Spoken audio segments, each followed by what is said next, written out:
6.2 on the law of cosines. So we learned about the law of sines in section 6.1, and you had to have 3 pieces of information to be able to solve the proportion for the rest of the sides or angles of a triangle, for any triangle.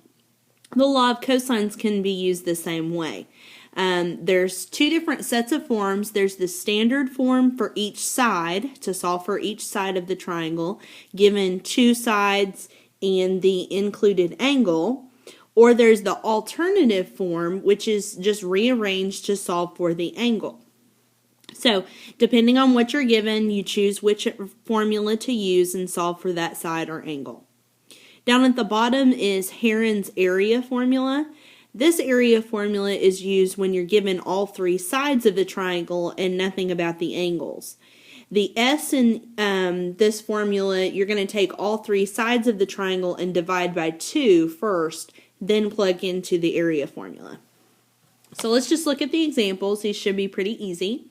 So again, we're going to be solving the triangles. That means finding all sides and angles. And the trick on these is to always start with the biggest angle first, or the biggest side, and then work your way down. So in example 1, they've given us 3 sides of a triangle, so we need to start by solving for the angles. And since side C is the biggest side, that means angle C will be the biggest angle. So I'm going to start by using the cosine C formula. So cosine C is going to equal to 11 squared plus 14 squared minus 20 squared, all divided by 2 times 11 times 14. And all of these formulas are the same, there's just the A, B's, and C's are moved around. So if you memorize one of them, then you should have the others memorized as well. Okay, so what we're going to do first, before we do the inverse cosine of both sides, is let's go ahead and simplify what's on the right-hand side. So you want to take what's on the top and go ahead and put that in parentheses and the bottom in parentheses and type that into your calculator. Then convert it back to a fraction by doing math, enter, enter, and you should get that cosine C is equal to negative 83 over 30. Then you can go ahead and do 308. Then you're going to go ahead and do the inverse cosine of both sides. So then C is going to equal approximately 105.6 degrees. Okay, then we're going to do the same thing to find the next angle. The next biggest angle is going to be angle B. So we're going to do the cosine of B equals 11 squared plus 20 squared minus 14 squared, all over 2 times 11 times 20. And again, same process. Go ahead and do the top and bottom of the right-hand side and simplify that back to a fraction. And you're going to get that cosine B is equal to 65 over 88. Then you can do the inverse cosine of both sides. So you should get that angle B is approximately 42.4 degrees. So now that I have these 2 angles, I can add the 2 together and subtract from 180 to get my third angle, angle A. And you should get that angle A is equal to 32.2 degrees. So since they gave us 3 sides to start with, the only thing I needed were the 3 angles on this one. Okay, same thing for example 2. This time they give us angle A is 135 and 2 other sides. So we're going to start by solving for side C, or side A, sorry. So side A, the formula is A squared equals 4 squared plus 9 squared minus 2 times 4 times 9 times the cosine of 135. Okay, so to get A by itself, we're going to go ahead and take the square root of both sides. So then side A, and you can type this all in at one time, just make sure you put an open parentheses before the 4 squared, and then you close parentheses after the 135.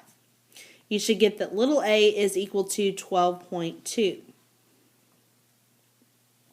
So now we have all 3 sides, so we need to find the other missing angles. So if I set up for cosine C, That's going to equal 12.2 squared plus 4 squared minus 9 squared divided by 2 times 12.2 times 4. And again, simplify the top and bottom first and convert it back to a fraction. So then cosine C is equal to 262 over 305. Then do the inverse cosine of both sides so that angle C is 30.8 degrees. Well, since I already have angle A is 135, I would subtract 30.8 from 135 to get angle B, which will be 14.2. So in the end, make sure you have all three angles and all three sides. Okay, number 3 says to approximate the length of a marsh, a surveyor walks 250 meters from point A to point B. He then turns 75 degrees and walks 220 meters to point C. Approximate the length of AC of the marsh. So to be able to calculate the distance from A to C in this picture, I need to find the angle that is opposite that side.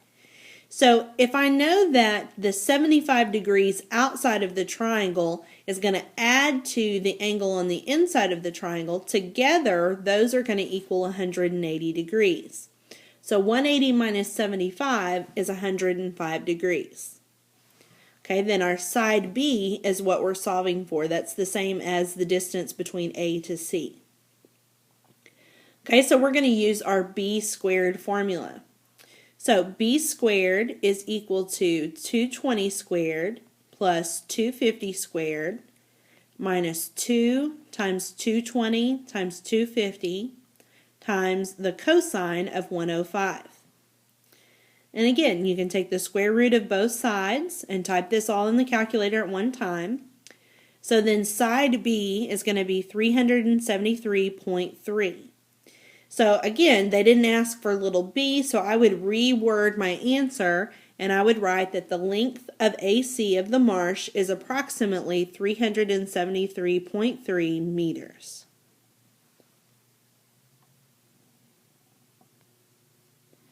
Okay, last one, example 4. We're going to use Heron's formula to find the area of the triangle here. So they give us all three sides of a triangle, 5, 7, and 10. So our first step is to find S. And to do that, you just add up the three sides and divide by 2. So 5 plus 7 plus 10 divided by 2 is equal to 11. So then the formula for Heron's area formula is the square root of 11 times 11 minus 5 times 11 minus 7 times 11 minus 10. Okay, so you can type that all in at once, or you can go ahead and simplify underneath the radical. So this is the square root of 11 times 6 times 4 times 1. And if you take the square root of all of that, you get that the area is 16.2. Since they didn't give us inches, centimeters, miles, any of that, we're going to go ahead and put units squared. Okay, so for this section, we're also going to be doing a worksheet, 6.2, and you can start on it tonight for homework, and then we will finish it tomorrow in class.